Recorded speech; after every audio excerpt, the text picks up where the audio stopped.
ಪ್ರಮೋದ್ ಮುತಾಲಿಕರೇ, ಈ ಪ್ರಕರಣದಲ್ಲಿ ನಡೆದದ್ದೇನು ಅಂದರೆ, ಉಡುಪಿಯ ಗವರ್ನಮೆಂಟ್ PU ಕಾಲೇಜಿನ ಹುಡುಗಿಯರು ಹಿಜಾಬ್ ಧರಿಸಿಕೊಂಡು ಕ್ಲಾಸ್ ರೂಮ್ನಲ್ಲಿ ಕೂತ್ಕೊಳ್ಳೋದಕ್ಕೆ ನಮಗೆ ಅವಕಾಶ ಕೊಡಬೇಕು ಅಂತ ಕೇಳೋದು. ಆ ಕಾಲೇಜಿನ ಪ್ರಿನ್ಸಿಪಲ್ ಇದ್ದವರು ಎಜುಕೇಷನ್ ಡಿಪಾರ್ಟ್ಮೆಂಟಿಗೆ ಕೇಳಿದರು, ಏನು ಮಾಡಬೇಕು ಹಿಂಗೆ ಕೇಳ್ತಿದ್ದಾರೆ ಅಂತ. ಎಜುಕೇಷನ್ ಡಿಪಾರ್ಟ್ಮೆಂಟು ಸಮವಸ್ತ್ರ ಪಾಲನೆ ಆಗಬೇಕು ಅಂದರು. ಪ್ರಿನ್ಸಿಪಲ್ಲು ಹಂಗಿದ್ರೆ ಹಿಜಾಬಿಗೆ ಅವಕಾಶ ಇಲ್ಲ ಅಂದರು. ಆವಾಗ ಈ ಹುಡುಗಿಯರು ಹಿರಿಯ ನ್ಯಾಯವಾದಿಗಳ ಮೂಲಕ ಕೋರ್ಟಿಗೆ ಹೋಗಿ ಹಿಜಾಬ್ ಇಸ್ಲಾಮಿನ ಅವಿಭಾಜ್ಯ ಅಂಗ ಅಂತ ವಾದ ಮಾಡಿದ್ರು. ಹೈಕೋರ್ಟ್ ಕುರಾನು ಹದೀಸನ್ನು ಪರಿಶೀಲನೆ ಮಾಡ್ತು. ಬೇಕಾಗಿರಲಿಲ್ಲ, ಅವಿಭಾಜ್ಯ ಅಂಗ ವಾದ ಮಾಡೋದು ಬೇಕಾಗಿತ್ತಾ? ಬೇಕಾಗಿತ್ತೇನ್ರಿ? ಹಿಜಾಬ್ಗೆ ಅವಕಾಶ ಕೊಡಿ ಅಂದ್ರೆ ಅವಕಾಶ ಇಲ್ಲ ಇಲ್ಲ ಇದೆ, ಎರಡರಲ್ಲಿ ಒಂದ್ ಹೇಳ್ಬೇಕಾಗಿತ್ತು. ಧರ್ಮದಲ್ಲಿ ಹೇಳಿದ್ರು, ಅದಕ್ಕೆ ನಾವು ಪ್ರತಿಭಟನೆ ಮಾಡಿದ್ವಿ, ತಿರಸ್ಕರಿಸಿದ್ವಿ. ಸುಪ್ರೀಂ ಕೋರ್ಟ್ ಏನ್ ಹೇಳ್ತದೆ ಹೇಳಿ? ಅವಿಭಾಜ್ಯ ಅಂಗ ಅಂತ ಆಯ್ತು, ಬರ್ರಿ ವಾದ ಮಂಡನೆ ಮಾಡಿದಾಗ ಹೈಕೋರ್ಟ್ ಕುರಾನ್ ಮತ್ತು ಹದೀಸ್ಗಳನ್ನು ಪರಿಶೀಲನೆ ಮಾಡಿ ಅವಿಭಾಜ್ಯ ಅಂಗ ಅಲ್ಲ ಅಂತ ಹೇಳ್ತು. ಆಯಾ ಶಾಲೆಗಳ ವಸ್ತ್ರ ಸಂಹಿತೆ ಪಾಲನೆಯಾಗಬೇಕು. ಯಾವುದಾದರೂ ಶಾಲೆಯಲ್ಲಿ ಹಿಜಾಬ್ಗೆ ನಾವು ಅವಕಾಶ ಕೊಡ್ತೀವಿ ಅಂತ ಮ್ಯಾನೇಜ್ಮೆಂಟ್ ಡಿಸೈಡ್ ಮಾಡಿದ್ರೆ ಕೊಡಬಹುದು, ಅವರು ಸ್ವತಂತ್ರ. ಮುಂದೆ ಕೇಳಿ, ಸುಪ್ರೀಂ ಕೋರ್ಟ್ ಹೋದ್ವಿ, ಸುಧಾಂಶು ಧುಲಿಯಾ, ಹೇಮಂತ್ ಗುಪ್ತಾ ಅವರೇನ್ ವರ್ಡಿಕ್ಟ್ ಕೊಟ್ರು?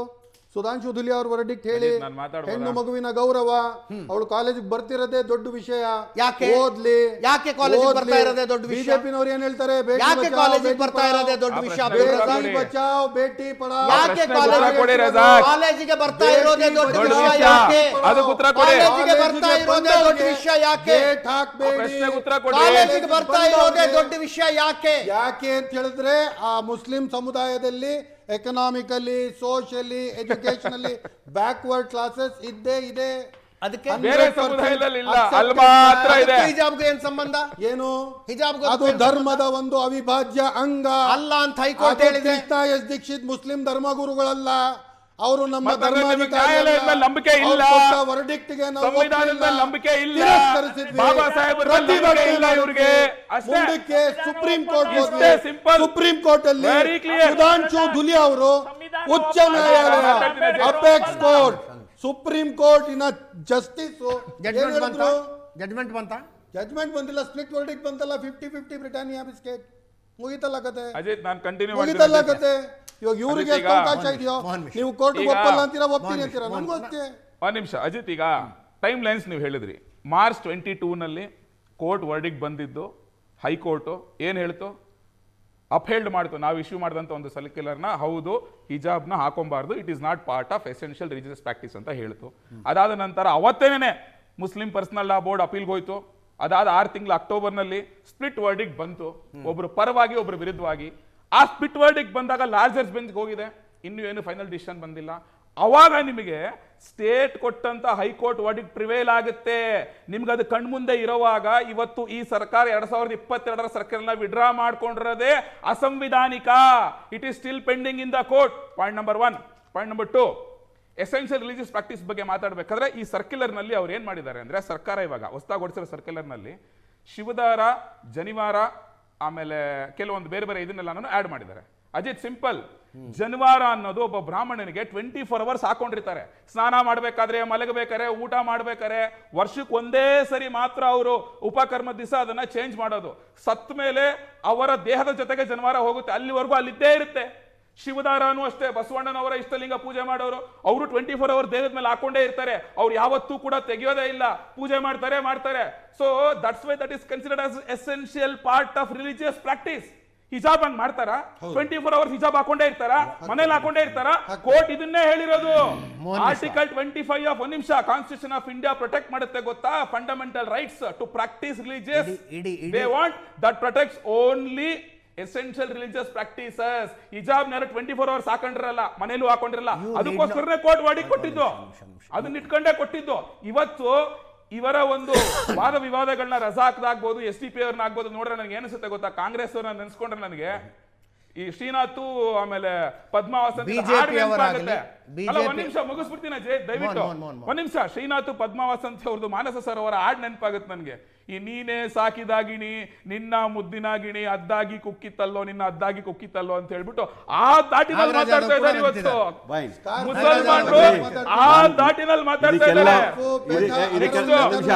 ಆಗ್ಲಿಂದ ಹೇಳ್ತಾ ಇದ್ದಾರೆ ಬರೀ 6 ನಿಮಿಷ ಸರಿ ಸರ್, ಬರೀ 600 ಕೋಟಿ ಕೊಟ್ರು, 600 ಕೋಟಿ ಕೊಟ್ರು ಅಂತ ಹೇಳ್ತಾರೆ. ಕಾಂಗ್ರೆಸ್ ಈ ಮಟ್ಟದ ಓಲೈಕೆ ಮಾಡಿದ್ದಕ್ಕೆ ಇವತ್ತು ಅನುಭವಿಸ್ತಾ ಇದ್ದಾರೆ ಅವರು.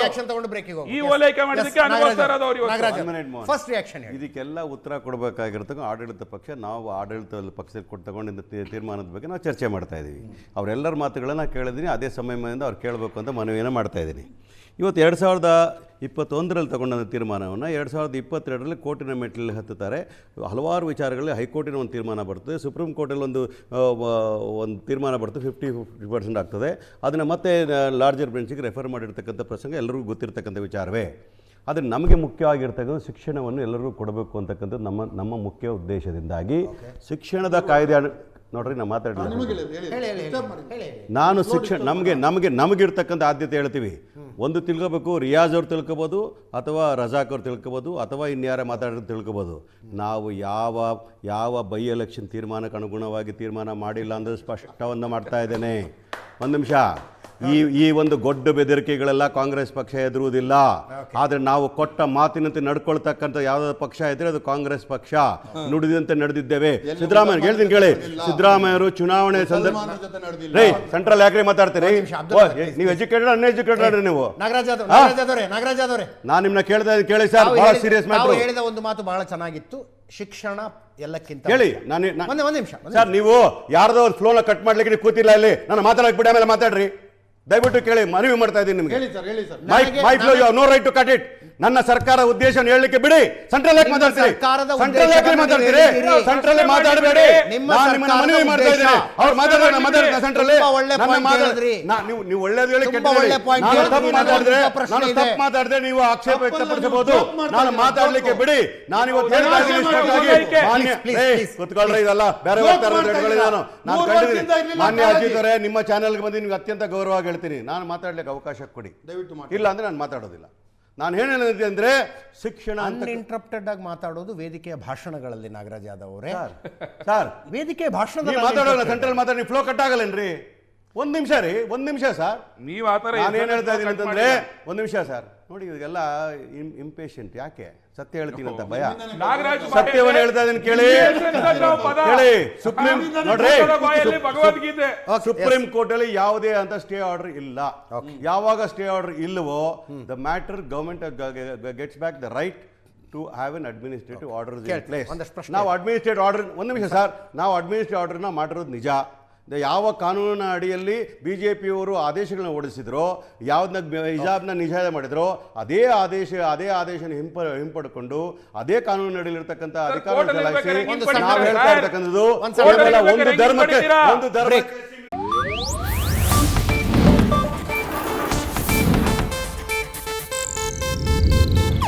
ಇದು ಏಷ್ಯಾನೆಟ್ ನ್ಯೂಸ್ ನೆಟ್ವರ್ಕ್ ಪ್ರಸ್ತುತಿ.